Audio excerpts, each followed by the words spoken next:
নমস্কার, চলে এসেছি আবারও আজকে সোমবার, সপ্তাহের প্রথম দিন দুয়ারে রিপোর্টার নিয়ে 1 ঘন্টা আমি অয়ন আপনাদের সঙ্গে থাকবো এবং আমাদের রিপোর্টারদের কাছ থেকে জানবো আপনার জেলার বিভিন্ন সমস্যা, তার সঙ্গে সঙ্গে বেআইনি অবৈধ কাজ প্রথমেই তুলে ধরবো। যারা রাজনীতির আকচাকচি ঝগড়া কান পাতা দেয় পছন্দ করেন না, তারা আমার সঙ্গে থাকুন প্রতিদিন এই 1 ঘন্টা। অজানা, একদম অদেখা এবং অবাক করা সব খবর দেখবেন। যেমন ডেবরায় দেখুন, সরকারি জমি সেটাও প্রমোটিংয়ে। একদিকে তো সরকারি জমিতে প্রথমে তৃণমূলের পতাকা, সরকারি জমিতে রাজনীতির পতাকা, তারপরে আবার একটা হোর্ডিং এলো যে এটা সরকারি জমি, পশ্চিমবঙ্গ সরকারের পক্ষে কালেক্টর, তারপরে হাওয়া, তারপরে চলে এলো একটা টিনের ঘর, তৈরি হয়েছে অস্থায়ী ছাউনি, 12 ডেসিমেল জায়গা। কতটা কথা বলবো প্রতিনিধি দিগ্বিজয়ের সঙ্গে। দিগ্বিজয়, কারা কারা এর পেছনে? সরকারি জমি দখল করে দিচ্ছে, কত বড় সাহস এদের!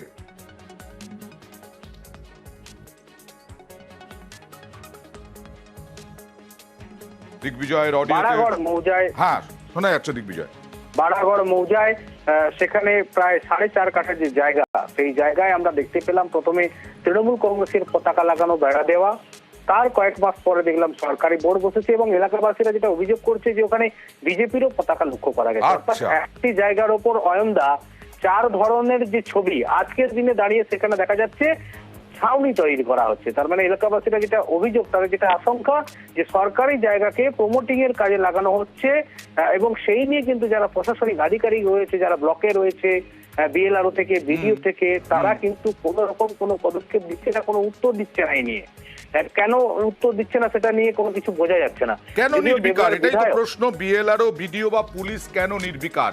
এই যে বিজেপির পতাকা, তৃণমূলের পতাকা, তারপরে অস্থায়ী ছাউনি, আর স্থানীয় বাসিন্দারা সরকারি জমিতে ভাবছেন যে প্রমোটিং হবে, কেন নির্বিকার দিগ্বিজয়? এখন ইতিমধ্যে এই নিয়ে আমরা স্থানীয় বিধায়কের সঙ্গে কথা বলেছিলাম, হুমায়ুন কবির। তিনি জানিয়েছেন যে তিনি ব্লক লেভেলেও জানাবেন, তাতে যদি না কাজ হয় জেলা স্তরে জানাবেন, জেলা শাসককে জানাবেন। এবং যেহেতু সরকারি জায়গা এবং সকলের থেকে উল্লেখযোগ্যভাবে ডেবরা বালিচক রাজ্য সড়কের পাশে এবং লক্ষাধিক টাকার মূল্যের এই জায়গা, সেই জায়গা যাতে প্রমোটিং না হয়, যাতে সরকারি কাজে লাগে, সেই বিধায়ক দেখবেন। আমরাও বিধায়কের উপরে আস্থা রাখছি, ভরসা রাখছি। ডক্টর হুমায়ুন কবির তিনি নিশ্চয়ই ব্যবস্থা নেবেন। সরকারি জমি দখল হয়ে যাবে, এটা হয় নাকি? আমরা এটা জানতাম যে এটা সরকারি জায়গা প্রথম থেকে, তারপরে দেখলাম যে কোথা থেকে কে এসে খুঁটি টুটি গেড়ে নিল, বেড়াটা দিয়ে দিল। আমরা প্রতিবাদ করি সবাই মিলে, দেখলাম যে সরকারি বোর্ড পড়লো সরকারি জায়গা বলে। তো তারপরে আস্তে আস্তে দেখলাম রাতের অন্ধকারে বোর্ডও নেই এবং আমাদের তৃণমূলের পতাকা ছিল, তৃণমূলের পতাকাটাও নেই। তারপরে হঠাৎ করে একদিন বিজেপির পতাকা চলে এলো। বিজেপির পতাকার পরে তারপরে দেখছি যে বিজেপির পতাকাটাও সরে গিয়ে এখন ওই জায়গায় অট্টালিকা বাড়ি হচ্ছে। অ্যাকচুয়ালি এর পেছনে কে আছে আমরা তো জানি না, আমরা জানি যে শ্মশান বলে উল্লেখিত ছিল। আরে এই জায়গাটা দাদা আপনার তো? হ্যাঁ আমার তো। হ্যাঁ হ্যাঁ আমার তো। আচ্ছা, কবে নিয়েছেন, কিভাবে নিয়েছেন? আমি 2018 সালে নিয়েছি। সরকারি বোর্ড লাগানো ছিল, পঞ্চায়েত সমিতির বোর্ড লাগানো ছিল। আপনি বলুন, এটা আপনার জায়গা দাবি করছেন তো? হ্যাঁ আমার জায়গা। কবে কিনেছেন, কার কাছ থেকে কিনেছেন? আমি প্রত্যেকটা কার কাছ থেকে কিনেছেন? কার কাছ থেকে কিনেছেন? আরে কার কাছ থেকে কিনেছেন দাদা বলুন না। আমি যাদের কাছে গেছি আমার এতে, হ্যাঁ বলুন। আমার রেজিস্ট্রি অফিসে সমস্ত ডিটেইলস আছে, বিএলআর অফিসে ডিটেইলস আছে, সেখান থেকে কিনে নেবেন। তাহলে সরকারি বোর্ড হঠাৎ করে বসে গেল আমি আমার জানি না সেটা কে লাগিয়েছে, কেন লাগিয়েছে আমি জানা দরকার। এটা আপনার তো, ছাউনিটা আপনার তো? না, ছাউনিটা যার জায়গা তার। আপনার জায়গা বললেন তো এখনই? না আমার জায়গাই। ছাউনিটা কার জায়গা? সরকারি জমি উনি দাবি করছেন ওনার। আপনি ছাউনি করেননি বলছেন? আমার ছাউনি নিয়ে আবার যায় আছে নাকি? ছাউনিটা আপনার না আপনার নয়? না না, ছাউনিটা আমার না, ছাউনিটা যার জায়গা তার। যার জায়গা তার, ছাউনি যে জায়গা আছে সেটা আপনার জায়গা নয়? না। আপনার নাম দাদা? আমার নাম জেনে লাভ নেই।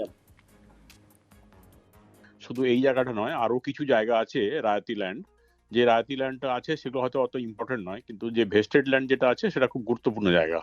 হয়তো আশেপাশের লোকেরা এই ভেস্টেড ল্যান্ডটাকে দখল করে নিতে চাইছে, দিয়ে নিজেদের যে জায়গা রায়তি ল্যান্ড যেটা পেছন দিকে আছে বা খালের দিকে আছে সেটাকে হয়তো ছেড়ে দিতে চাইছে। তো সেই জন্য আমি প্রপার ডিমার্কেশন যাতে হয় এবং ভবিষ্যতে আমাদের যে কোনো একটা গুরুত্বপূর্ণ জিনিস যেখানে কাজে, সরকারি কাজে লাগানো যায় সে ব্যাপারে আমি সচেষ্ট হয়েছি। নিশ্চয়ই আমরাও আশা রাখি আপনি সচেষ্ট হবেন। এবার দেখুন নবদ্বীপে নদী পাড় নদী পাড়ের জমি দখল, নদী পাড়ের জমি দখল করে এইরকম নির্মাণ। কাদের বিরুদ্ধে অভিযোগ? জাল পাট্টা তৈরি করে সরকারি জমি জবরদখলের অভিযোগ। নবদ্বীপে জমি চুরি মহিলার। কে সেই মহিলা? তার এত সাহস হলো কোত্থেকে যে সরকারি জমি আবার পাট্টা জাল, এরকম অভিযোগ উঠছে। কথা বলবো প্রতিনিধি সমীরের সঙ্গে। সমীর, কত বড় প্রভাবশালী ওই মহিলা?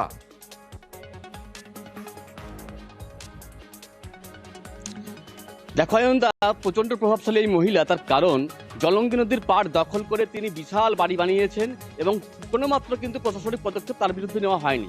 শুধু তাই নয়, তার বিরুদ্ধে যেটা অভিযোগ, সরকারি জমি তিনি জবরদখল করার চেষ্টা করছেন পুলিশকে সঙ্গে নিয়ে, এবং গ্রামবাসীদের বাধার মুখে পড়ে কিন্তু তাকে পালাতে বাধ্য হয়েছে। তবে এই যে অভিযোগটা হচ্ছে, কোতলি থানার অন্তর্গত চরশম্ভুনগর গ্রাম, এই গ্রামের জলঙ্গি নদীর পাশে রয়েছে 10 কাঠা কৃষি জমি এবং এই জমিটা কিন্তু সেচ দপ্তরের অধীনে, এবং সেখানে রয়েছে একটা রিভার পাম্প। জমির মালিক সন্তোষ বিশ্বাস প্রায় 50 বছর আগে রিভার পাম্পকে জমিটা দান করে এবং সেই জমির একটা জাল পাট্টা বানিয়ে রাজেশ্বরী মন্টেফয়েস্কো নামে এক মহিলা, জলঙ্গি নদী ঠিক অপর পারে তার বাড়ি, নবদ্বীপ ব্লকের মধ্যে পড়ে, তিনি বিশাল যে সুবিশাল বাড়ি বানিয়েছেন। তাই নয়, ওই যে জাল পাট্টা বানিয়ে এই যে সরকারি জমি রয়েছে রিভার পাম্পের, সেই জমি দখল করার জন্য গত 2 তারিখ জানুয়ারি মাসের 2 তারিখে সকালবেলায় লোক পাঠান, দলবল পাঠান এবং যে পাম্প হাউস সেটা ভেঙে দেন এবং এই যে রিভার পাম্পের ইলেকট্রিক যে সাপ্লাই লাইন আছে সেখানকার আইসোলেটর নামিয়ে তালা বন্ধ করে কৃষি জমিতে সেচের ব্যবস্থাটা বন্ধ করে দেন। এবং গ্রামবাসীরা তখন এসে বিক্ষোভ দেখাতে থাকে, পুলিশ তাদের হয়ে কথা বলে, পুলিশের সঙ্গে গ্রামবাসীদের বচসা শুরু হয় এবং সেই সময় যখন তিনি কাগজ দেখান, দেখা যাচ্ছে পাট্টা দিয়েছে বিএলআরও থেকে, নবদ্বীপের বিএলআরও একটা পাট্টা দিয়েছে রাজেশ্বরী মন্টেফয়েস্কোর নামে। সেই পাট্টা যখন তারা গ্রামবাসীদের হাতে দেওয়া হয়, তখন গ্রামবাসীরা বলে যে পরবর্তী পদক্ষেপ নেওয়া অপেক্ষা করার জন্য, যেহেতু সেচ দপ্তরের জায়গা সেই কারণে। আসবো সমীর, কৃষকরা কি বলছেন দেখি। আমাদের এই জায়গাটা ওই পারের এক প্রভু, ওই যে ওইখানে নদী বেঁধে বাড়ি করছে চাষের জমিতে, আমাদেরকে এই জমি কিভাবে অবৈধভাবে রেকর্ড করে নিয়েছে। আর এই জমিটা যখন পাম্প বসে, আমার এক জ্যাঠামশাই দান করেছিল এই গুমাঘর ঘাট, সেই জমিটা ওই নবদ্বীপের বিএলআরও টাকা খেয়ে ওই প্রভুর নামে পাওয়ার নামা করে দিয়ে 99 বছরের জন্য লিজ কন্ট্রাক্ট দিয়ে দিয়েছে। এই প্রভু কিভাবে কাগজপত্র বানিয়ে এই জমি দখল নিতে আসে, আমরা চাষিরা সবাই যাই হোক বাধা দিই ও পিছু হটে। এর সঠিক তদন্ত হোক।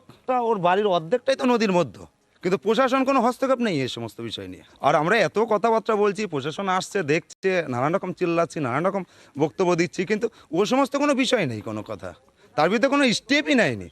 তার বিরুদ্ধে কোনো স্টেপই নেয়নি, বিএলআরওর বিরুদ্ধে টাকা খাওয়ার অভিযোগ করলেন। আমি সমীরের কাছে ছোট্ট করে যাব। সমীর, ওই মহিলার বক্তব্য পাওয়া যায়নি?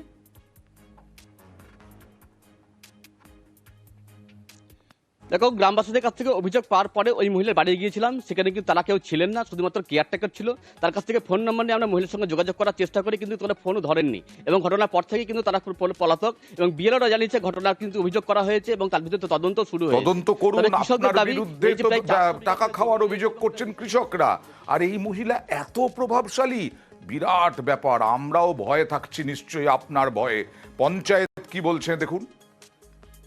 বিষয়টা আমরা যতটুকু দেখলাম, যাচাই করে দেখলাম ঘটনাটা সত্য। যে পাট্টাটা এখানে দেখানো হয়েছে টোটালটাই জাল।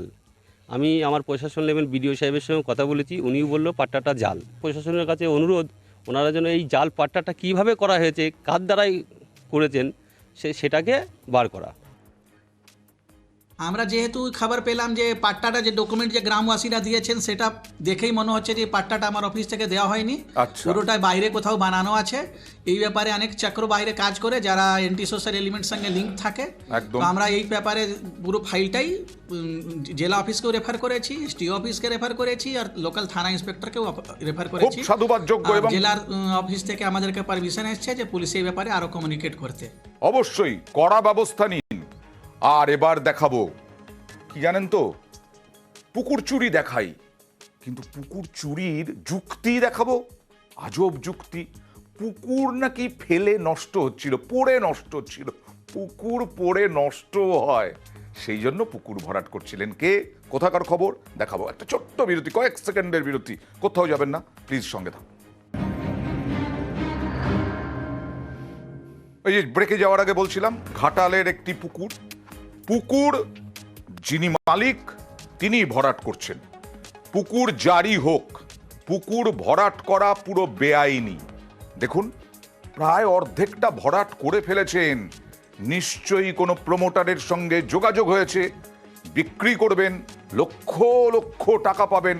কথা বলবো প্রতিনিধি সুকান্তর সঙ্গে, বীরসিংহ পঞ্চায়েতের সিংহডাঙ্গা গ্রাম। এই ভদ্রলোক, তিনি আসতেই তো তেড়ে গিয়েছিলেন আমাদের দিকে। তারপর কোনো ব্যবস্থা এখনো পর্যন্ত? পুকুর ভরাট করছেন, পুকুর পড়ে পড়ে নষ্ট হচ্ছে বলে মামার বাড়ির আবদার।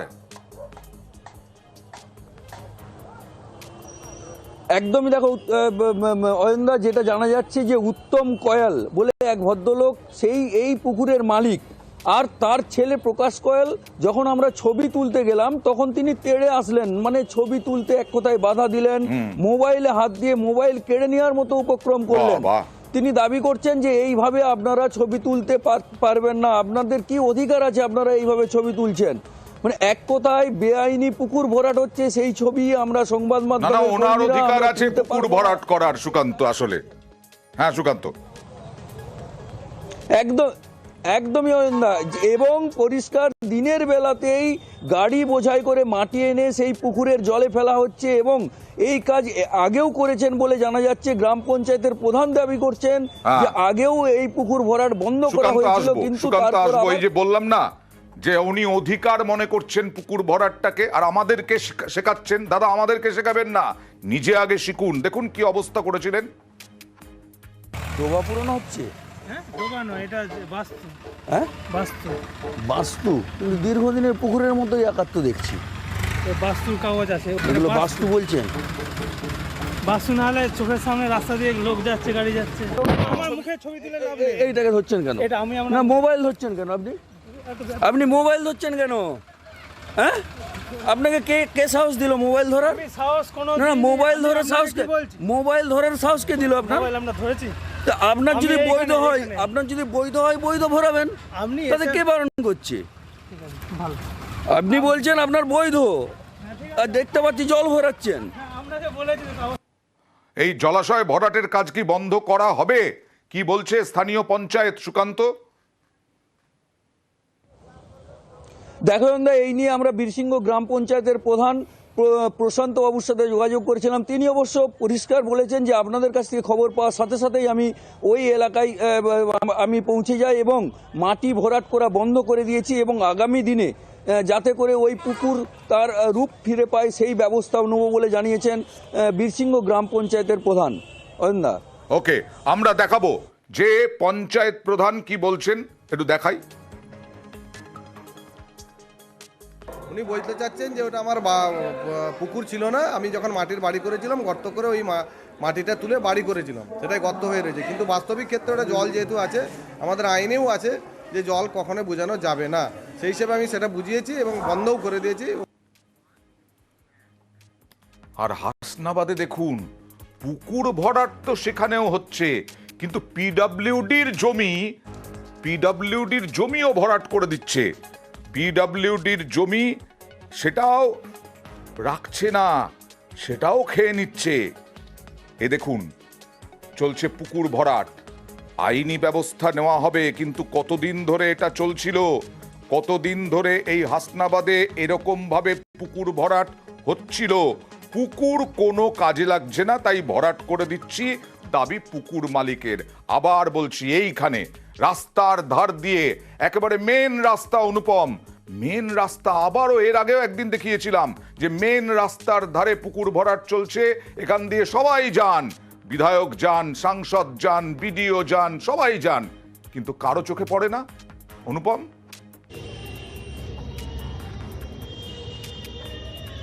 হ্যাঁ দেখো অয়নদা, এইটাই হচ্ছে সব থেকে বড় প্রশ্ন, যে এই যে হাসনাবাদের হিঙ্গলগঞ্জ যে রোড, মেন রোড, সেই মেন রোডের ওপরে বরুণহাটে সেখানে প্রবীর হালদার সে তার নিজের যে পুকুর, সেই পুকুর তো ভরাট করছেই, এবং তার সাথে পিডব্লিউডির যে জায়গা, সেই জায়গাতেও সে মাটি দিয়ে ভরাট করে নিচ্ছে। এবং এখানকার স্থানীয় পঞ্চায়েত থেকে শুরু করে যে বিডিও এবং প্রশাসন সবাই কিন্তু নিশ্চুপ, কেউ কিন্তু কোনো মুখ খুলছে না।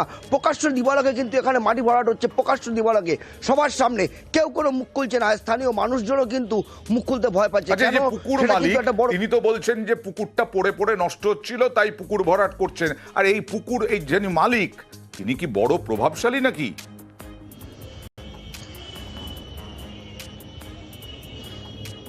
দেখো বয়নদা, ইনি বড় প্রভাবশালী কিনা সেটা একটা বড় প্রশ্ন। তার কারণ যেভাবে দিনে দুপুরে রাস্তার ধারে যেভাবে আর কি পুকুর ভরাট করছে, তাতে তিনি মনেই হচ্ছে যে তার মাথার ওপরে কোনো রাজনৈতিক দলের হাত বা কিংবা কোনো প্রশাসনিক হাত অবশ্যই আছে। নাহলে এইরকম ভাবে প্রকাশ্য দিবালোকে রাস্তার ধারে পিডব্লিউডির জায়গা সহ নিজের পুকুর ভরাট করতে পারে না। এখানে কিন্তু একটা বড় প্রশ্ন। আমরা এখানকার যে হাসনাবাদের ভিডিও, তাকে কিন্তু কত বড় সাহস, কত বড় তার প্রভাবশালী নিশ্চয়ই। না হলে এরকম ভাবে রাস্তার ধারে প্রকাশ্যে পুকুর ভরাট করছেন, আবার বলছেন যে জেনে বুঝেই করেছি। দেখুন, আমরা ভেবে চিন্তে করেছি যখন থেকে একটা ড্রেন হবে ভবিষ্যতে, ওরা বাদ দেওয়া হবে, কিন্তু মাটিটা ফেলা হচ্ছে, ওরা আপনার ওই গাড়িটা তো যাবে, সেইটা রাস্তাটা করা হচ্ছে, কিন্তু পরে আমরা ওইখান থেকে ড্রেনের জন্য মাটিটা আমরা বাদ দিই। কিন্তু পুকুরটা তো বুঝিয়ে দেওয়া হচ্ছে। ওটা তো আমাদের ব্যক্তিগত পুকুর। ব্যক্তিগত পুকুর হলে পুকুর তো বোঝানোর আইন নেই। না, নেই ঠিকই, কিন্তু পুকুরটা কোনো কাজে লাগছে না। পুকুরটা কোনো কাজে লাগছে না তাই পুকুর ভরাট করে দিচ্ছেন। আর স্থানীয় বাসিন্দারা কি বলবেন? তারা তো ভয়ে থাকবেন, কারণ উনি যথেষ্ট প্রভাবশালী। না হলে পুকুর কাজে লাগছে না, জেনে বুঝেই করছেন। যিনি বলতে পারেন তিনি সবকিছুই করতে পারেন। বিডিও কি বলছেন দেখি।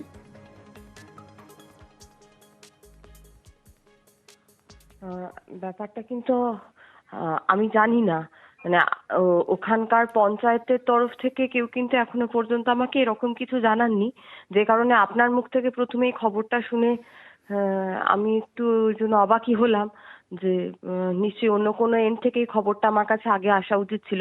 তবে জানলাম যখন, নিশ্চয়ই প্রয়োজনীয় ব্যবস্থা নেওয়া হবে। ঠিকই বলেছেন, অন্য কোনো জায়গা থেকে আসার কথা, থাকার কথা, যাওয়ার কথা আপনার কাছে, কিন্তু যখন গেছে তখন প্লিজ ব্যবস্থা নিন। আমরা দেখাবো কিন্তু যে আপনি ব্যবস্থা নিচ্ছেন। এবার খড়িবাড়িতে দেখুন, যে যা পারছে তাই করছে। নদীর গতিপথ পরিবর্তন করে ফেলছে, খাল কেটে নদীর গতিপথ পরিবর্তন, কারণ রাস্তা নেই, নদীর পাড়ে রাস্তা নেই, তাই যা খুশি তাই করা যায়। স্বর্ণমতী নদী, তার গতিপথ পরিবর্তন। কথা বলবো প্রতিনিধি বিশ্বজিতের সঙ্গে। বিশ্বজিৎ, কারা এরকম দুঃসাহস পেলেন যে একেবারে নদীর গতিপথ? আরে মশাই, আপনারা জানেন, আপনারা খাল কেটে কুমির ডাকছেন, কারণ প্রকৃতি প্রতিশোধ নেবে, নদী প্রতিশোধ নেবে। বিশ্বজিৎ, দেখো একেবারেই অয়নদা, খাল কেটে কুমির আনার মতো পরিস্থিতি এই খড়িবাড়ির স্বর্ণমতী নদীতে। স্বর্ণমতী নদী, যে নদী কিন্তু এই এলাকার কৃষকদের কাছে সম্পদ, কারণ জলসেচের জন্য এই নদী কিন্তু তাদের ব্যবহৃত হয়। আর কিছু কৃষক রয়েছেন যাদের নিজের স্বার্থের জন্য তারা আর্থ মুভার লাগিয়ে এই নদীকে কিন্তু নদীর গতিপথ পরিবর্তন করছেন। আর পাড়ের কৃষকরা তারা কিন্তু চিন্তিত, কারণ আগামী দিনে যদি এই নদীর গতিপথ এভাবেই থাকে তাহলে কিন্তু বিপদ হতে পারে। তাদের যে জমি, সে জমি কিন্তু নদী গ্রাস করতে পারে। এই বিপদকে সামনে রেখেই আমরা আজ গিয়েছিলাম। সেখানে আমরা দেখি যে সেই কৃষক কিন্তু দিব্যি বলছেন তিনি স্থানীয় পঞ্চায়েত মেম্বারের সহায়তায় করছেন, পঞ্চায়েত মেম্বার জানেনই না। তিনি বলছেন পুরো মিথ্যা কথা বলছেন, পঞ্চায়েত আবার জানেনই না। দেখি কি বলছেন তারা।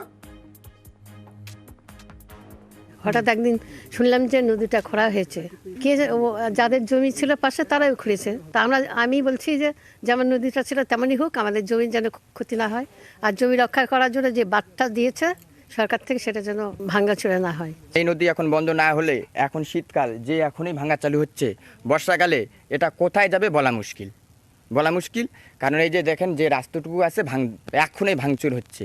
6 মাস পরে বর্ষাকাল আসলে একদম কিছু থাকবে না, আমাদের রাস্তা নেই, একেবারে ভয়ঙ্কর অবস্থা হবে। আর আমরা খবর দেখানোর পর তারপরে গেলেন ওখানে সেচ দফতরের আধিকারিকরা, কিভাবে নদীর গতিপথ বদলের চেষ্টা খতিয়ে দেখেন আধিকারিকরা। আগের অবস্থায় কি ফিরবে এই নদী? বিশ্বজিৎ,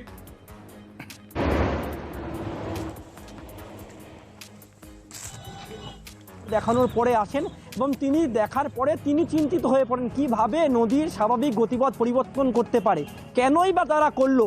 গোটা বিষয়টি জানার পর তৎক্ষণাৎ যে সমস্ত অভিযুক্ত কৃষকরা এই কাজ করেছেন তাদেরকে নির্দেশ দেওয়া হয় 2-1 দিনের মধ্যে এই নদীর তার স্বাভাবিক গতিপথ ফিরিয়ে দিতে হবে, তা না হলে প্রশাসন কিন্তু আইনত ব্যবস্থা নেবে। ব্যবস্থা নেবে। তবে কি এখানকার চাষিরা কিন্তু খুশি প্রশাসনের এই নির্দেশে, কারণ তারা চাইছে নদী তার স্বাভাবিক গতিপথ অবশ্যই ফিরিয়ে চলুক বিশ্বজিৎ, এবং আমরাও নদী তার দেখাবো স্বাভাবিক নদী পথেই কেন যদি চলুক। স্বর্ণমতী নদী আগের জায়গায় ফিরিয়ে দেয় প্রশাসন, আমরা সেদিকেও নজর রাখবো। প্রোটেকশনের ব্যাপার থাকলে সেই প্রোটেকশনটা আমরা করে দেবো, কিন্তু নদীর মধ্যে এরকম কোনো কাটাকাটি করা যায় না, ইলিগাল, সেটা লিগালি ওনার পারমিশন নেয়নি, সুতরাং এটা করা যাবে না। ওরা ঠিক করে দেবে বলেছে, ঠিক করে দিক। আপনারা কি পরিদর্শন করবেন ফের? অবশ্যই পরিদর্শন করতে হবে। আর দেখুন ম্যানগ্রোভ কাটা, ম্যানগ্রোভ চুরি, ম্যানগ্রোভ কাটা চলছেই, প্রচুর মাইকিং হচ্ছে, সব হচ্ছে, কিন্তু মাইকিং করে লাভ খুব একটা হচ্ছে না। কিভাবে ম্যানগ্রোভ ধ্বংস হয়ে যাচ্ছে বিঘের পর বিঘে, কথা বলবো প্রতিনিধি অর্পণের সঙ্গে। অর্পণ, এর আগেও তুমি বলেছিলে যে মাইকিং করা হচ্ছে যাতে সচেতন হন মানুষ।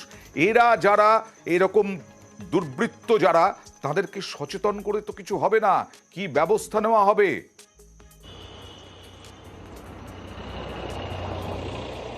অয়ন্দা, তুমি যেটা বললে দুর্বৃত্তদের সাহস এতটাই, মাইকিং চলছে বন দপ্তরের তরফ থেকে, পঞ্চায়েতের তরফ থেকে জানানো হচ্ছে তারা কমিটি গঠন করেছেন। পুলিশ প্রশাসন বারে বারে এই এলাকায় হানা দিচ্ছেন, তারপরেও গত সপ্তাহে যে ছবি আমরা দেখেছি তার থেকেও ভয়াবহ ছবি আজকে তুমি দেখতেই পাচ্ছ। যে ম্যানগ্রোভের জঙ্গলের যে মোটা মোটা বানি গাছ সেগুলো কেটে ফেলা হচ্ছে। স্থানীয় মানুষজন তারা জানাচ্ছেন পুলিশ আসলেই পালিয়ে যাচ্ছে, এই যেন চোর পুলিশের খেলা চলছে। অয়ন্দা, এখানে যদিও তাদের মুখের কথা যেটা আমরা শুনছি যে তারা ব্যবস্থা নিচ্ছেন, যদিও সদিচ্ছার অভাব রয়েছে, কারণ যারা এই গাছ কেটে যারা ফিশারি তৈরি করতে চাইছেন তাদের নির্দিষ্ট নাম অবশ্যই বন দপ্তর পুলিশের কাছে রয়েছে। এখানে সদিচ্ছার অভাব রয়েছে, সেই কারণেই পুলিশ বন দপ্তর এলাকায় মাইকিং করার পরেও অবাধে ম্যানগ্রোভ কাটা হচ্ছে। 1 বিঘা 2 বিঘা নয়, পর পর 4 বিঘা জমির ম্যানগ্রোভ কাটা হলো। সেখানে পুলিশের কাছে বন দপ্তর এফআইআর করলো, তারপরেও কিভাবে ম্যানগ্রোভ কাটা হলো। মুখ্যমন্ত্রী বারবার ম্যানগ্রোভ লাগানোর কথা বলেছেন, কারণ এই ম্যানগ্রোভই তো আমাদের বিপদ থেকে বাঁচিয়েছে, প্রাকৃতিক দুর্যোগ থেকে বাঁচায়। এই চোরেদের কখনো এরকম হবে না, কোনো ভাববে না এরা। স্থানীয়রা কিন্তু অনেক বেশি সচেতন। দেখুন, ম্যানগ্রোভ কাটা তো একদম উচিত নয়। যে এই ম্যানগ্রোভ না থাকলে ঢেউ এসে নদীর বাঁধ ভেঙে দেবে, আমাদের বসবাস করার অসুবিধে হবে। মাছের ভেড়ি তৈরি হচ্ছে, যার জন্য গাছ কাটা হচ্ছে। গাছ না থাকলে এই আমাদের যে জলোচ্ছ্বাসের হাত থেকে আমরা বাঁচবো না। স্থানীয়রা বুঝতে পারছেন, পুলিশ প্রশাসন কি শুধু বুঝতে পারছেন না, ওখান থেকে আরো কিছু আসছে, সেই জন্য বুঝতে চাইছেন না। স্থানীয় পঞ্চায়েত বলছে ব্যবস্থা নেওয়া হবে, কিন্তু এখানে সাংসদ আছেন, বিধায়ক আছেন, তারা অন্তত আমাদের বাঁচান। যারা যারা গাছ কাটছে, ম্যানগ্রোভ ধ্বংস করছে, তাদেরকে নাম আমরা সঙ্গে সঙ্গে কালেক্ট করে সংগ্রহ করে দিয়ে আমরা প্রশাসনকে খবর দিচ্ছি। প্রশাসন ওখানে যাতে তড়িঘড়ি ব্যবস্থা নিচ্ছে। আমরা মানুষকে বোঝানোর চেষ্টা করছি যে প্রাকৃতিক বিপর্যয় থেকে বাঁচানোর জন্য করে একমাত্র ম্যানগ্রোভ ছাড়া আমাদের আর কোনো রকম বিকল্পের ব্যবস্থা নেই। কোনো গাছ যদি কেউ কাটে, বার্তা পেলেই সঙ্গে সঙ্গে এফআইআর করুন, সে যেই হোক না কেন, আমরা চাই তার শাস্তি হোক। একদম, যেই হোক না কেন তার শাস্তি হোক দিন। এবার চলে যাব সুবল মান্না।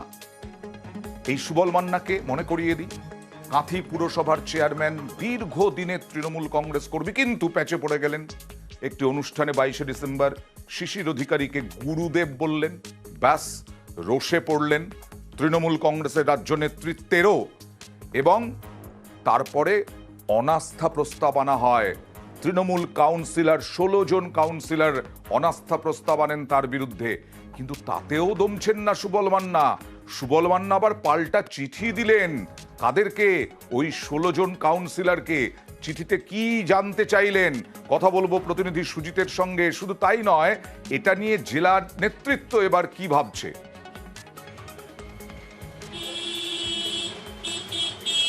একেবারে, এবং যেখানে সুবল মান্না আজকে আবার পাল্টা চিঠি দিলেন, সেখানে কিন্তু তিনি প্রশ্ন করে বসলেন যে অনাস্থার নাম করে যে চিঠি আপনারা দিলেন কাউন্সিলরদেরকে, তিনি চিঠি করেছেন তৃণমূল কাউন্সিলরদেরকে, যে 16 জনকে লিখলেন যে আমাকে যে চিঠি দেওয়া হয়েছে সে চিঠিতে কিছু উল্লেখ করা নেই, এবং কেন উল্লেখ করা নেই তা নিয়ে আবার পাল্টা তিনি বলা যায় যে চিঠি দিলেন। অর্থাৎ চিঠি বনাম চিঠি, অনাস্থা প্রস্তাব ঘিরে চিঠি, পাল্টা চিঠি নিয়ে রীতিমতো সরগরম কাঁথি পুরসভা। আসলে 21 আসন বিশিষ্ট যে কাঁথি পুরসভায় 17টি আসনে জয় পায় তৃণমূল এবং 17 জন মিলেই কিন্তু সুবল মান্নাকে চেয়ারম্যান করেছিলেন। আচ্ছা। সেখানেই দেখা গেল কি না ভেতরে ভেতরে একটা বলা যায় বিরোধ ছিল, তারই মধ্যে শিশির অধিকারীকে প্রণাম করলেন খোলা মঞ্চে, প্রকাশ্য মঞ্চে, অনুষ্ঠান মঞ্চে। একই সঙ্গে তিনি বললেন আমার গুরু, রাজনৈতিক গুরু, এবং ভূয়সী প্রশংসা করলেন শিশির অধিকারীকে। তুমি জানো বর্তমান যে অবস্থা কাঁথি পূর্ব মেদিনীপুর রাজ্যে, সেখানে যতটা বিজেপি বনাম তৃণমূল তার থেকে বেশি শুভেন্দু অধিকারী বা অধিকারী পরিবার বনাম তৃণমূল। সেখানে একটু সুপ্রকাশ গিরি অর্থাৎ অখিল গিরির ছেলে, যিনি ভাইস চেয়ারম্যান, যিনিও বলেছিলেন যে 16 জন কাউন্সিলর অনাস্থা এনেছেন, কি বললেন একবার দেখাবো। আমাদের কাউন্সিলর 16 জন আমরা যেভাবে চিঠি করা দরকার নিশ্চিতভাবে সেই চিঠি আমরা করেছি, যেটা নিয়ম অনুযায়ী চিঠি হয়। বয়ানে পরিষ্কার দেওয়া আছে যে রুলস তুলে দেওয়া হয়েছে, যা মিউনিসিপাল অ্যাক্টের যা রুলস আছে সেই রুলস অনুযায়ী নো কনফিডেন্স এসছে। রুলসের যে একটা দেওয়া আছে সেই একটাই দেওয়া আছে যে মিটিংটা স্পেশাল মিটিং ডাকতে হবে, এবং স্পেশাল মিটিং এর রুলসে দেওয়া আছে রিমুভাল অফ চেয়ারম্যান। এটাই হচ্ছে মেন, এই রুলস মধ্যেই পড়ে রিমুভাল অফ চেয়ারম্যানের মিটিং। অনেকে হয়তো জানেন না নিয়মটা, সেই জন্য হয়তো উনি চিঠিপিটি করছেন। নিয়মটা জানেন না সুজিত, সেই জন্য চিঠিপিটি করছেন। তাহলে সুজিত এখন জেলা নেতৃত্ব কি করবে? না এখনো পর্যন্ত বহিষ্কার বা কিছু তো ব্যবস্থা নিতে পারলো না, এবার কি করবে জেলা নেতৃত্ব? জেলা নেতৃত্বের কি দাবি? জেলা নেতৃত্ব ইতিমধ্যে হোয়াটসঅ্যাপ মেসেজ করেছে 16 জনকে, সুবল বাদে 16 জন তৃণমূল কাউন্সিলরকে। যিনি পীযূষ পণ্ডা জেলার সভাপতি রয়েছেন কাঁথি সাংগঠনিক জেলা, তিনি কিন্তু ইতিমধ্যে লিখে দিয়েছেন যে কেউ যেন এই চিঠির উত্তর না দেয়, অর্থাৎ রাজ্য নেতৃত্ব কি নির্দেশ দেয় সেই মতো এগোতে হবে। অর্থাৎ কিনা পত্র যুদ্ধ যেটা চলছে, সেই যুদ্ধে কিন্তু রীতিমতো বলা যায় সুবল বনাম বাকি 16 জন তৃণমূল কাউন্সিলর। দেখা যাক সুবল মান্নার ভবিষ্যৎ কি হয়, সেদিকেই আমাদের লক্ষ্য থাকবে। কিন্তু এখনো পর্যন্ত সুবল মান্না দমবার পাত্র নন। আর এবার শিলিগুড়ি চলে যাব। শিলিগুড়িতে আমরা কয়েকদিন ধরে দেখছি অবৈধ বেআইনি নির্মাণ ভাঙছে শিলিগুড়ি কর্পোরেশন। মেয়র গৌতম দেব বিভিন্ন জায়গায় তিনি যাচ্ছেন, কিন্তু এবার মেয়র প্রাক্তন মেয়র লড়াই শুরু হলো। মেয়র প্রাক্তন মেয়র লড়াই, কারণ এই বেআইনি অবৈধ নির্মাণগুলো সব বাম আমলের, এমনটাই দাবি মেয়রের। কথা বলবো প্রতিনিধি পার্থর সঙ্গে। পার্থ, কেন বারবার বলছেন আজকে থেকে তো 12 বছর আগে তারা ক্ষমতা থেকে চলে গেছে, এই বেআইনি অবৈধ নির্মাণ এতদিন, মানে 2011-তে ক্ষমতায় চলে গেছে, কিন্তু তারপরেও তো বামেরা পুরসভা চালিয়েছে, কর্পোরেশন চালিয়েছে। তাহলে তখন প্রতিবাদ করেছিলেন, তারপরে যখন ক্ষমতায় এসেছে তৃণমূল তখন কি ব্যবস্থা নিয়েছিলেন? নিতে এত দেরি হলো কেন? দেখো, তোমাকে প্রথমে জেনে রাখি, হয়তো মনে আছে গত 22শে ডিসেম্বর শিলিগুড়ি পুরসভার 3 নম্বর ওয়ার্ডে যে নিবেদিতা রোড, সেখানে পর 22খানা বাড়ি কিন্তু ভেঙে দেয় পুরসভায় হাইকোর্টের নির্দেশে। সবই কিন্তু অবৈধ বিল্ডিং, এবং সেই প্রেক্ষিতে কিন্তু সেই সময় মেয়র শিলিগুড়িতে ছিলেন না, এবং তিনি ফিরে আসার পর আজ ঘটনাস্থলে কিন্তু এই তোপ দাগেন যে এই যে নিবেদিতা রোড, যে রাস্তাটি যে 4 লেন করা হবে, সেখানে 60 ফুটের রাস্তা দরকার। সেখানে যে বাড়িগুলো তৈরি করা হয়েছে রাস্তার দুধারে, সেখানে গোটা রাস্তাটি পূর্ত দপ্তরের জমি, সেই জমি দখল করে কিন্তু বেআইনিভাবে গড়ে তোলা হয়েছিল, এবং এই বাড়িগুলো তৈরি করা হয়েছিল 40-45 বছর আগে। এবং সেই সময় পুরসভার ক্ষমতা এবং রাজ্য প্রশাসনের ক্ষমতা ছিল কিন্তু এই বামেরা। কিন্তু বারবার করে এটা আদালত পর্যন্ত মামলা করায়, অবশেষে আদালতের নির্দেশে পুরসভা ভাঙে। কিন্তু কেন বাম আমলে বিল্ডিংগুলি ভাঙা হয়নি এবং বামেরাই এই বেআইনি কারবার চালিয়েছিল বলে আজ অভিযোগ করেছেন মেয়র গৌতম দেব। তবে চুপ করে বসে থাকেননি কিন্তু প্রাক্তন মেয়র অশোক ভট্টাচার্য। অন্তত এই কর্পোরেশন তো ভাঙছে, বেআইনি অবৈধ নির্মাণ, প্রাকৃতিক পরিবেশও অনেকটাই উন্নত হবে তার জন্য। যারা এর আগে 40 বছর ছিল, 40-45 বছর, এবং তারাই এখানে ছিল, তা এই কারবারটা করেছে। মাঝখানে মাছের দোকান, মাংসের দোকান, ইটের পাজা, এটা একটা সভ্য শহর, সভ্য জায়গা। এটা এরা শিলিগুড়ি শহরের এবং আগামী প্রজন্মে প্রচণ্ড সর্বনাশ করেছে। বেআইনি নির্মাণ বামফ্রন্টের সময় হয়েছিল, এই কথা যদি কেউ বলে থাকে এটা একেবারেই অসত্য কথা, মিথ্যে কথা। এবং যত রকমের শিলিগুড়িতে যত বেআইনি কার্যকলাপ হয়, সে নির্মাণ কাজই হোক, জমির দালালি হোক, সব কিছুর মধ্যে তৃণমূল কংগ্রেস আছে। তৃণমূল কংগ্রেসের এক একজন নেতা এবং তারা অল্প সময়ের মধ্যে কত টাকার মালিক হলেন, কিভাবে মালিক হলেন, এ সমস্ত হচ্ছে বেআইনি নির্মাণ কাজের প্রশ্রয় দিয়ে এবং উৎসাহ দিয়ে এবং তার সঙ্গে যুক্ত থেকে, আর তার সঙ্গে জমির দালালি। দেখুন, রাজ্যে বিভিন্ন সময় খাদ্য দফতর এই ধান কেনাতে তোলাবাজি এটার বিরোধিতা করেছে, কড়া ব্যবস্থা নেওয়ার হুঁশিয়ারি দিয়েছে। তাও এখনো বিভিন্ন জায়গাতে কৃষকদের কাছ থেকে কাটমানি, তোলাবাজি নেওয়া হচ্ছে। এই মালদার বামনগোলায় ধান কিনতে তোলাবাজি, 4 থেকে 5 কেজি কুইন্টাল প্রতি।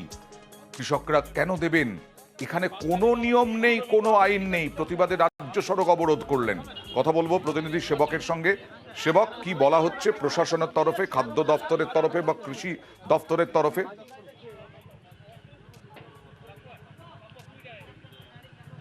দেখো, এখানে যারা খাদ্য দপ্তরের দায়িত্বে ছিলেন, যারা রাইস মিল মালিক, যারা কেনার জন্য ওই এলাকায় ছিলেন, তাদের বিরুদ্ধেই অভিযোগ যে কৃষকরা সকাল থেকে অপেক্ষা করছিলেন ধান নিয়ে, তারপরে এরা আসেন যথেষ্ট দেরিতে দুপুর নাগাদ, এরপর প্রতি কুইন্টালে 4 কেজি কখনো 5 কেজি করে দাবি করেন। আর এতেই কৃষকরা কিন্তু ক্ষোভে ফেটে পড়েন। তারা বলেন যে এইভাবে 4-5 কেজি যদি দেন তাহলে তাদের তো লোকসানের মুখে পড়তে হবে, কারণ সরকারি যে নির্ধারিত দাম তা কিন্তু নির্দিষ্ট। আর এ নিয়েই কিন্তু বিবাদ শুরু হয়, যার জেরে মালদা নালাগোলা ব্যস্ততম রাজ্য সড়ক, সেই রাজ্য সড়ক অবরুদ্ধ হয়ে থাকে। অন্তত 1 ঘন্টা অবরোধ। মানে যিনি রক্ষক তারাই ভক্ষক হয়ে গিয়েছিলেন, তাহলে ব্যবস্থাটা নেবে কে সেবক? একদমই এমনটাই অভিযোগ উঠেছিল, এমনই অভিযোগ। আর তারপর পুলিশ গিয়ে হস্তক্ষেপ করে, আর এরই জেরে 4 কেজি 5 কেজি থেকে কমে কুইন্টাল প্রতি 2 কেজি নির্ধারিত হয়। আর তারপর ফের ধান বিক্রি শুরু হয়, কারণ কৃষকরাও স্বীকার করেন যে কিছু ক্ষেত্রে আর্দ্রতাজনিত কিছু সমস্যা থাকে, পরে শুকিয়ে গেলে ওজনে পরিমাপে কম কিছু হেরফের হতে পারে।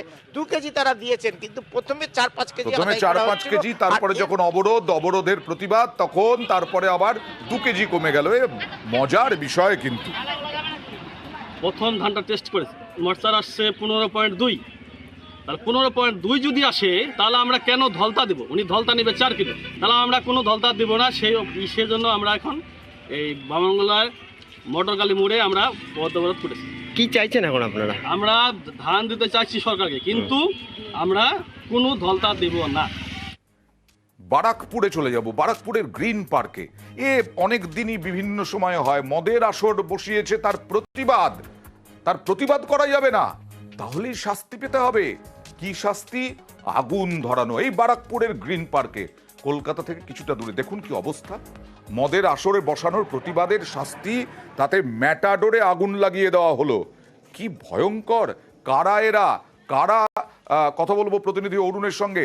কারা মদের আসর বসিয়েছিল, কোথায় বসিয়েছিল, তাদের এত বড় সাহস হলো কোত্থেকে? পুলিশ কি করছে? হ্যাঁ দেখো অয়নদা, ব্যারাকপুর পৌরসভার 15 নম্বর ওয়ার্ড ভেরিগেটে এই গ্রিন পার্কে প্রতিদিন মদ্যপ যুবকরা এখানে মদ খেতে আসে, এবং শুধু তাই নয়, আশেপাশে বাড়ি থেকে তারা জল, বিভিন্ন রকম খাবার চেয়ে নেয়। কিন্তু এই শম্ভু মণ্ডল, তিনি নতুন বাড়ি করেছেন, তিনি এই বাড়িতে, তার বাড়ির পাশেই মদ্যপাসনে বসেছিল, কিন্তু তিনি প্রতিবাদ করেন, বলে এখানে সুস্থ লোক থাকে, এখানে করা যাবে না। এইটুকুই ছিল তার অপরাধ। সন্ধ্যাবেলায় মদের আসর বসেছিল, কিন্তু সেই মুহূর্তে তারা এলাকা ছেড়ে চলে যায়। তারপর কিন্তু রাত্রিবেলায় এসে বাড়ির মধ্যে আগুন লাগিয়ে দেওয়া হয়। ভেতরে গাড়ি ছিল, প্রচুর কাঠ ছিল, বাড়িতে কাঠ ছিল, সেগুলোর মধ্যে আগুন লাগিয়ে দেওয়া হয়। বাড়িতে কেউ না থাকায় হয়তো প্রাণনাশ হয়নি, কিন্তু এই ধরনের ঘটনায় তারা আতঙ্কিত। পুলিশ কোনো ব্যবস্থা নিয়েছে? দেখো, ঘটনাস্থলে টিটাগড় থানার পুলিশ এসেছিল, আমরা কাউন্সিলরের সঙ্গে যোগাযোগ করেছিলাম। কাউন্সিলর বিষয়টি বলছেন যে তিনি পুলিশকে জানিয়েছেন এই নতুন একটা পরিবেশ তৈরি হচ্ছে, এখনই যদি এরকম আতঙ্কের পরিবেশ তৈরি হয় তাহলে ভবিষ্যতে কি হবে। যেই ভদ্রলোক শম্ভু মণ্ডল, তিনি এখানে আর থাকতেই চাইছেন না। তিনি বলছেন এই ধরনের ঘটনায় তিনি তো রীতিমতো আতঙ্কিত। কাউন্সিলর, পুলিশ ব্যবস্থা নিন। এরকম ভাবে একজনের বাড়িতে আগুন লাগিয়ে দেওয়া হবে ওপেন, মদ খাওয়ার প্রতিবাদের জন্য। এখানে সব মদ গাঁজা খায় পাশাপাশি লোকরা, কিন্তু আমরা এই কাঠ বাঁশ বের করেছি, আমাদেরকে বারণ করেছিল। ওই সব খেতে আসে চ্যাংড়া ছেলেরা। বাড়ির ভেতরে জিনিসপত্র নষ্ট হয়েছে? কি কি ছিল ভেতরে? এইসব কাজের জিনিসই ছিল, বেশি কিছু কোনো লোকজন ছিল বাড়িতে তখন? যার বাড়িতে সে বললো এখানে গাঁজা ফাজা খায়। হ্যাঁ হ্যাঁ হ্যাঁ, এমনি সব হয় হয়। এরা অনেক হিংসার জন্য এটা করতে। হ্যাঁ সে হয়। কালকে 4 জন এসেছিল, 4 জন এসে আমি ওখানে রান্না করছিলাম দুপুরবেলায়, তা ওরা এসে পিছনে মদ খাবে, তা আমাকে বলছে বৌদি একটু জল দেবে, তা বললাম ঠিক আছে, আমি আবার 1 বোতল জল দিলাম। এরা কারা, কি লোকাল ছেলে? হ্যাঁ হ্যাঁ, এখানকারই সব ছেলে পেলে। অন্য বাড়ি থেকে আবার জল কিছু খাবারও নেয় এরা, মানে এদের কতটা দাপট, তার মানে ওই গ্রিন পার্ক এলাকায় ভাবা যায়। এবার দেখুন, একই রাস্তার দুবার শিলান্যাস, কালকে করে গেলেন বিধায়ক, আজকে করলেন সাংসদ রবিউল ইসলাম। কালকে একই রাস্তা এই শিলান্যাস করেছিলেন কালকে, আজকে অধীর রঞ্জন চৌধুরী তিনিও আবার শিলান্যাস করলেন।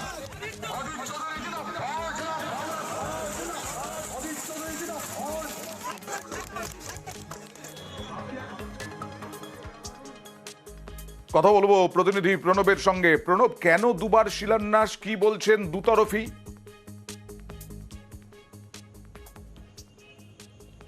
দেখো, প্রশ্নটা সেখানেই। এই দীর্ঘদিন ধরে এই রাস্তা কিন্তু কাঁচা রাস্তা, তোমার রেজিনগরের দাঁতপুর অঞ্চলের তোমার মরাদিঘি থেকে অমরপুর অবধি দীর্ঘ রাস্তাটা কিন্তু কাঁচা, কিন্তু তারপরেই দেখা গেল যে তোমার গতকালকে যেরকম বিধায়ক তার পথশ্রী প্রকল্প থেকে তড়িঘড়ি করে উদ্বোধন করে শিলান্যাস করেন, এবং আজকে সকালবেলাতে সাংসদ ওই একই রাস্তা ওই একই জায়গায় গিয়ে শিলান্যাস করেন তার সাংসদ কোটা থেকে টাকা বরাদ্দ করে।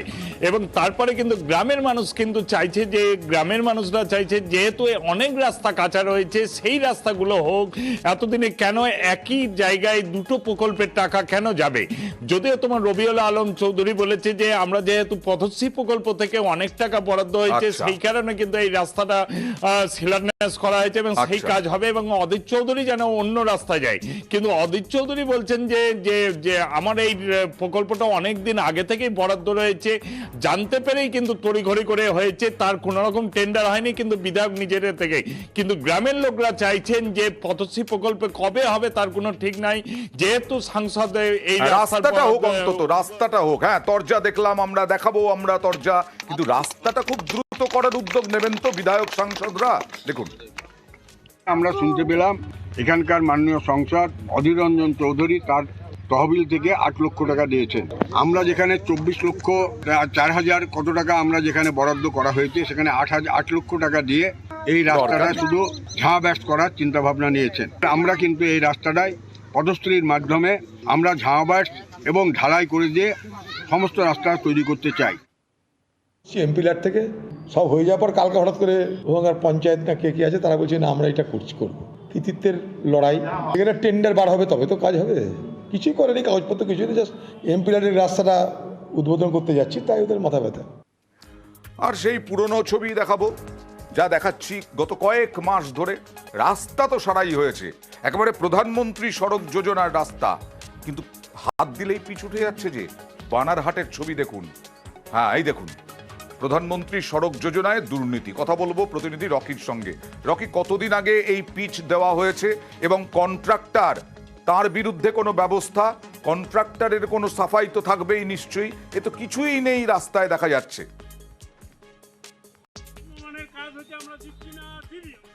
একদম অয়ন, প্রধানমন্ত্রী সড়ক যোজনার কাজে নিম্নমানের সামগ্রী ব্যবহারের অভিযোগ এবং সেই কাজ আটকে দিল এলাকার গ্রামবাসী।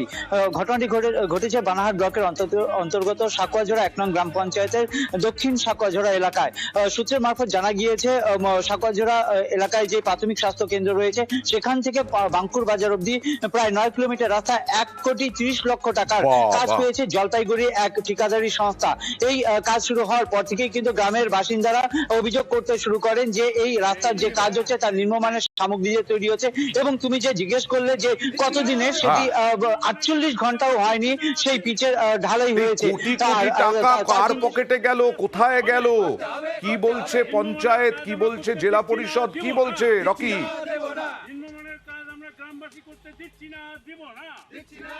দেখো সেই এলাকার বাসিন্দারা অভিযোগ করেছে যে প্রধান পঞ্চায়েতকে তারা জানিয়েছে এবং ঠিকাদারি সংস্থাকে বারবার বারণ করেছে এ ধরনের কাজ করতে, কিন্তু ঠিকাদারি সংস্থা কোনো রকম ভাবেই তাদের কথা তোয়াক্কা করেনি, যার ফলে কিন্তু এলাকার বাসিন্দারা রাস্তা অবরোধ করে নিয়ে রীতিমতো ঠিকাদারি সংস্থার কর্মীদের বিরুদ্ধে কিন্তু বিক্ষোভ দেখান এবং কন্ট্রাক্টরের তারা মাথায় কিন্তু তো কাজ হাত আটকে আছে আশীর্বাদের কারো না কারো।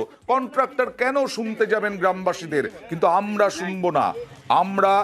আমরা আবার এই রাস্তা কি অবস্থা হচ্ছে সেটা আমরা দেখাবো, আমরা ছাড়বো না। রকি,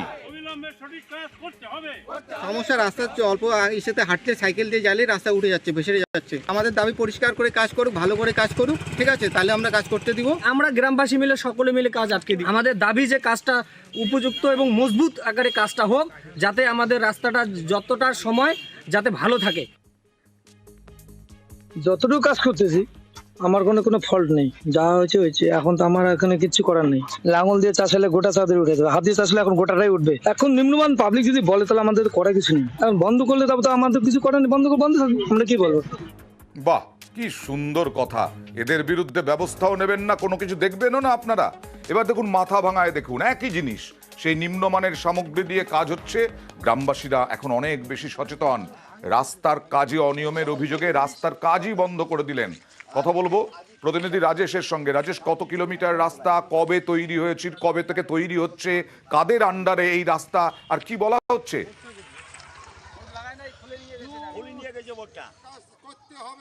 দেখো মাথাভাঙা 1 ব্লকের শিকারপুর গ্রাম পঞ্চায়েতের ভেকসির ডাঙ্গা এলাকায় কিন্তু 2.5 কিলোমিটার এই পথশ্রী প্রকল্পের রাস্তার কাজ শুরু হয়। আজ সেই রাস্তা পাকা করার উদ্যোগ নেয় ঠিকাদারি সংস্থা, তবে স্থানীয় বাসিন্দারা সেই কাজ বন্ধ করে দেন। তাদের অভিযোগ যে সঠিক নিয়ম মেনে এই রাস্তার কাজ করা হচ্ছে না। পথশ্রী প্রকল্পে তারা যতটুকু জানেন যে 3টি পাথরের 3টি লেয়ার দেওয়ার পর পিচ ঢালা হয় এবং রোলিং করা হয়, কিন্তু সেমন কিছুই করা হয়নি। নোংরা জমে রয়েছে রাস্তায়, পাথর উঠে যাচ্ছে, সেখানেই পিচের প্রলেপ দেওয়ার উদ্যোগ নিয়েছিল আজ। তাই স্থানীয় গ্রামবাসীরা এদিন রাস্তার কাজ আটকে দেন। তাদের দাবি যে সঠিক নিয়ম মেনেই এই রাস্তার কাজ করতে হবে, তা না হলে এভাবে যদি রাস্তার কাজ যদি না হয় জেলা পরিষদ দেখবে না, বিষয়টি খতিয়ে দেখবে না। আমরা এই প্রশ্ন রাখলাম, কি বলা হচ্ছে দেখুন। আমরা রাস্তা কাজ 16 আনা বুঝি চাই, ভালো যাতে রাস্তা হয়, এই তার জন্য আমরা জনসাধারণ গ্রামের আসি, ওখানে রাস্তার কাজ আমরা বন্ধ করছি। এখন পর্যন্ত মানুষ হাঁটতে পারে না, চলতে পারে না, আপনার থেকে পাথর উল্টি যাইতেছে, আর ওইখানে এরা এখন পাকা করে দিয়ে চলে যাবে। তাহলে এই রাস্তার আমাদের কোনো দরকারই নেই। এতদিন থেকে আমরা অনুন্নত ছিলাম, আমরা অনুন্নতই থাকি। আজকে আমরা এটা প্রোটেস্ট করছি, জনসাধারণ প্রোটেস্ট করছি। আমরা চাইছি যে রাস্তা ভালো হোক, আমরা জনগণ এটাই যাচ্ছি যে রাস্তাটা হচ্ছে, আমরা ভালো চাই। তা যেভাবে কাজ করছে তাতে দেখি আমরা যে রাস্তার কাজ একদম খুব খারাপ, 1 লেয়ার পাথর ফেলছে আর কোনো পাথর নেই। মানুষ কিরকম ভাবে আছে দেখুন। কিছু অংশের মানুষ, যেমন বারাসাতের বেলিয়াঘাটায় বিদ্যাধরী খালের ওপরে 40 বছর ধরে, এইটা হচ্ছে সাঁকো, দেখছেন 40 বছর ধরে এই সাঁকোর কোনো সংস্কারই হয়নি। দেখুন কি অবস্থায়, টুক করে পড়ে গেলে বিদ্যাধরী খালে। টাকি রোড অবরোধ করলেন, আজকে কি করবেন? আর কথা বলবো প্রতিনিধি জিয়াউলের সঙ্গে। জিয়াউল, কেন সারানো হয়নি? কত হাজার মানুষ এটার ওপরে নির্ভরশীল, এই বেহাল সাঁকোর ওপরেও নির্ভরশীল কত হাজার মানুষ।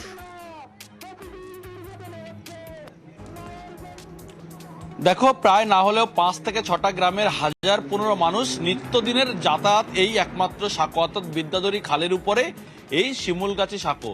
এবং একেবারে ব্রিটিশ আমলে তৈরি হয়েছে, তারপরে বছর 40 আগে সেখানে একবার সংস্কার করা হয়েছে, অর্থাৎ কিছু পাটাতন সেখানে বসানো হয়েছে। তারপরে আবার বছর 5-এর মধ্যে সেটা নষ্ট, ফলে এই 30-35 বছর আর কোনো সংস্কার হয়নি। ফলে যখনই মানুষ যায়, এলাকার মানুষের যেটা দাবি, না হলেও 50 থেকে 60 জন মানুষ পড়ে গেছে, হাত পা ভেঙেছে, মাথা ফেটেছে, কিন্তু বারংবার তারা প্রশাসনের দ্বারস্থ হচ্ছেন। প্রশাসন লিখিত দিতে বলেছেন, লিখিত দিয়েছেন, কিন্তু প্রতিবারই বলা হচ্ছে এই হবে। কিন্তু এই করে প্রায় 35টা বছর অতিক্রান্ত। পঞ্চায়েত সমিতি, জেলা পরিষদ এবং বিধায়ক সবাইকে জানানো হয়েছে, সবাই পরিদর্শন এসেছেন, ফিতে মেপেছেন যে এই হবে, ভোট মিটলেই হবে, কিন্তু সেই সময় এখনো এলো না। অর্থাৎ বিধায়ক বাধ্য হয়ে পদক্ষেপ করেছেন, মানে কি করেছেন, পরিদর্শন করেছেন, তিনিও এই সাঁকো ফিরিয়ে দিতে পারেননি? তাহলে আপনারা মনে করুন এটা ঐতিহ্য, হেরিটেজ, এটা ইংরেজদের তৈরি করা সাঁকো দিয়ে হাঁটছেন, বিরাট ভাবুন নিজেকে। আর তারপরে বেহাল সাঁকো পরিদর্শনে পুলিশ। পুলিশ কি করবে? বেহাল সাঁকো তো আর পুলিশ ছাড়াবে না, সামাল দিতে গেছেন পুলিশ। আমি মনিরুল ইসলাম সরকার আপনাদের প্রতিশ্রুতি দিচ্ছি, যদি এখানে যে আপনাদের সমস্যাটা আছে, পিডব্লিউডি হোক বা পঞ্চায়েত হোক বা জারি দপ্তর হোক, আমি আপনাদের প্রতিনিধি হিসাবে, আমি যদি জেলা পরিষদ হোক, আমি আপনাদের প্রতিনিধি হিসাবে বলছি, ওখানে যদি কংক্রিটের ব্রিজের জন্য আগামী 7 দিনের মধ্যে মাল না পড়ে বা কাজ না শুরু হয়, তাহলে আপনারা আপনাদের ইচ্ছা মতো বিক্ষোভ দেখাতে পারেন। আমার অনুরোধ আপনাদের প্রত্যেকের কাছে, ঠিক আছে? আমার 7টা দিন সময় দিন, আপনাদের নিয়ে আমি যাবো দরকার যেখানে যাবো। একদম 40 বছর যা হয়নি, আইসি বললেন 7 দিনে করবেন, খুব সাধুবাদযোগ্য। এবং 7 দিন পরে আমরা দেখব যে সত্যি আইসির কথাও শোনা হলো কিনা। এবার দেখাবো বাঁকুড়ার একটা ছবি, বাঁকুড়ার একটা খবর। সেটা হচ্ছে তৃণমূল ছাত্র পরিষদ, তারা প্রিন্সিপালকে চোর চোর স্লোগান দিচ্ছেন। দেখুন,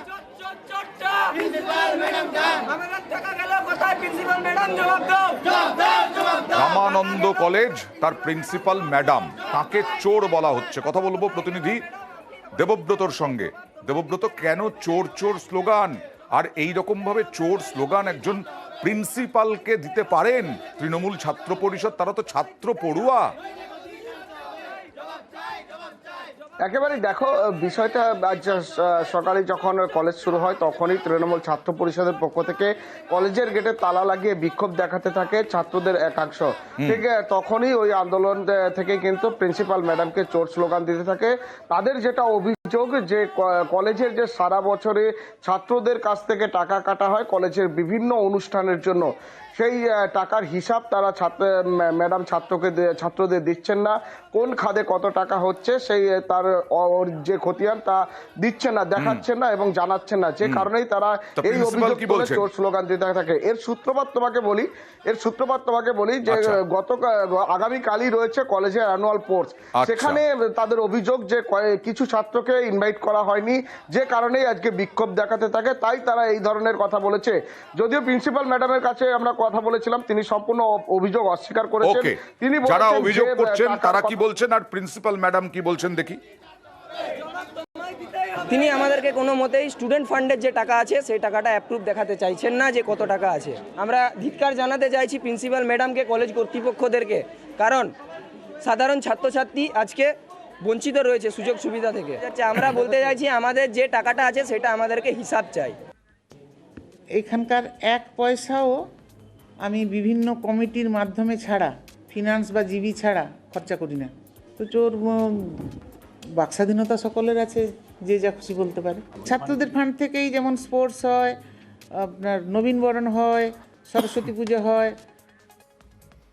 এবার অনেক তো আইসিডিএস সেন্টার দেখিয়েছি, খারাপ খাবার দেখিয়েছি, খিচুড়িতে ইঁদুর, টিকটিকি দেখিয়েছি। এবার একটা চাল দেখাবো, দেখুন। হ্যাঁ, এটা পুষ্টির চাল, এটা চাল, এটা দিয়ে ভাত গরিব মানুষের ছেলে মেয়েরা খাবে। কথা বলবো প্রতিনিধি রানার সঙ্গে। রানা, এই চাল দেওয়া হচ্ছিল সত্যি? এই চালে রান্না হতো? সত্যি রান্না করতেন ওখানকার রাঁধুনি?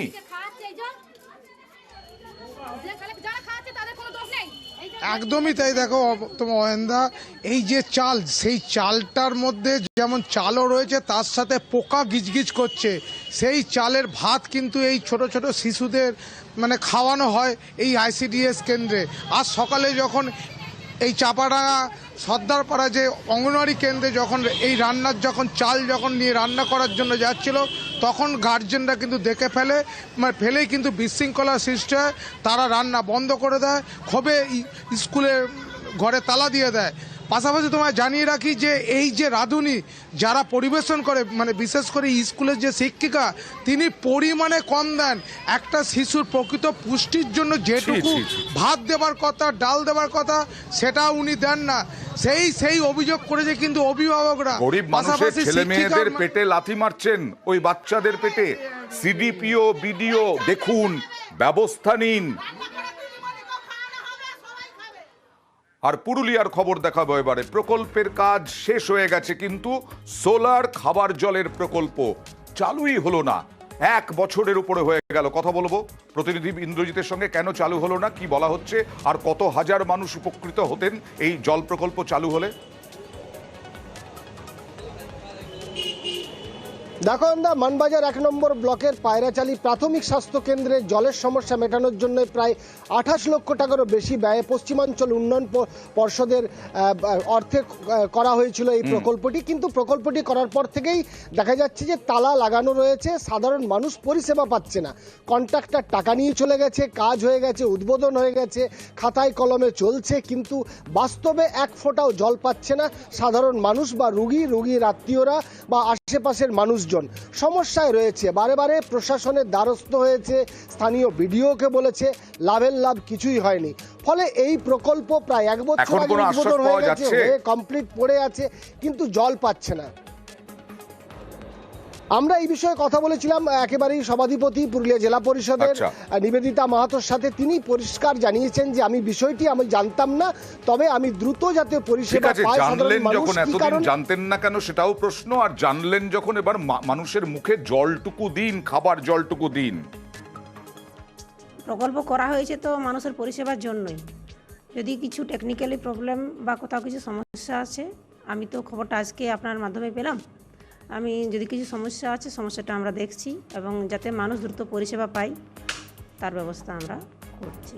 আর এবার কাটোয়ায় দেখাবো 2টো বিষ্ণুর মূর্তি চুরি, কিন্তু অন্যান্য মূর্তিতে হাতি লাগায়নি দুষ্কৃতীরা। কথা বলবো প্রতিনিধি রণদেবের সঙ্গে, কি রহস্য রয়েছে এর মধ্যে।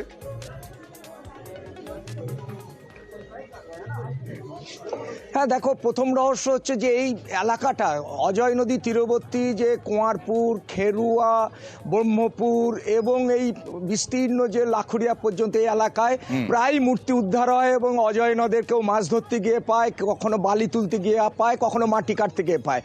এই মূর্তি দুটো 2022 সালে পাওয়া গিয়েছিল এবং এই মূর্তি মোট 3টে মূর্তি পাওয়া গিয়েছিল 2022 সালে এপ্রিল মাসে। এবং 3টে মূর্তি গ্রামবাসীরা নিয়ে এসেছিল। প্রত্নতাত্ত্বিক যে মূল্য আছে সেই ভেবে জেলা প্রশাসন ভেবেছিল যে এটাকে নিজেদের হেফাজতে নেব, কিন্তু গ্রামবাসীরা 2টো মূর্তি মন্দিরে প্রতিষ্ঠা করেছিল এবং একটা মূর্তি জেলা প্রশাসনের কাছে হাতে তুলে দিয়েছিল। এই 2টো মূর্তি গত রাত্রে দুষ্কৃতীরা নিয়ে গেছে। পাশে একটি বড় মূর্তি আছে, তার অনুমান যে সেটা ওজনে বেশি, প্রায় 3 কুইন্টাল হবে, সেই মূর্তিটাকে কিন্তু হাত দেয়নি। সেটাও বিষ্ণু মূর্তি, সেও ঐতিহাসিক মূল্য আছে। তার পাশে আর একটি ছোট ভাঙা মূর্তি আছে। পুলিশ তৎপর সেটাও আমরা দেখব, কারণ গ্রামবাসীদের একটা সেনসিটিভ একটা বিষয়, এবং সেইখানে পুলিশ কতটা কি উদ্ধার করতে পারে সেই দিকে আমাদের নজর থাকবে। ঝাড়গ্রামে বহু দেখিয়েছি আমরা, গ্রামে ঢুকে তাণ্ডব চালিয়েছে হাতি। এবার ঝাড়গ্রাম শহরে চলে এলো হাতির দল। কথা বলবো প্রতিনিধি রাজুর সঙ্গে। রাজু, এই আশঙ্কাই তো ছিল, এখন হাতির দল কোথায়?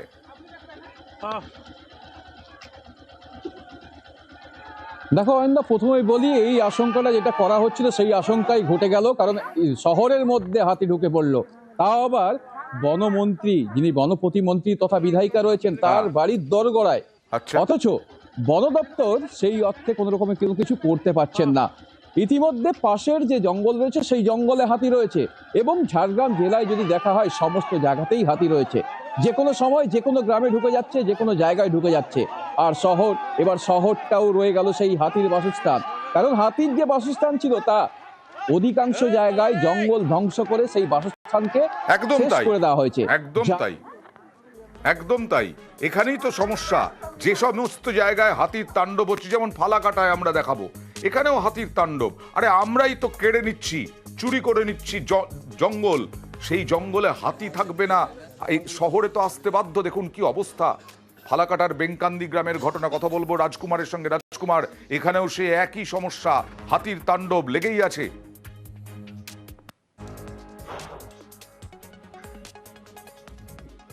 প্রথমেই অয়নদা মানে বড় সড়ো বিপদ থেকে বেঁচে গেছে এই যে ব্যাংকান্দি গ্রামের ওরাও পরিবার। ছবিতে অয়নদা দেখতেই পাচ্ছ কি ভয়ঙ্কর বিপদ, রাতের বেলা শীতের রাতে ঘনিয়ে এসেছিল।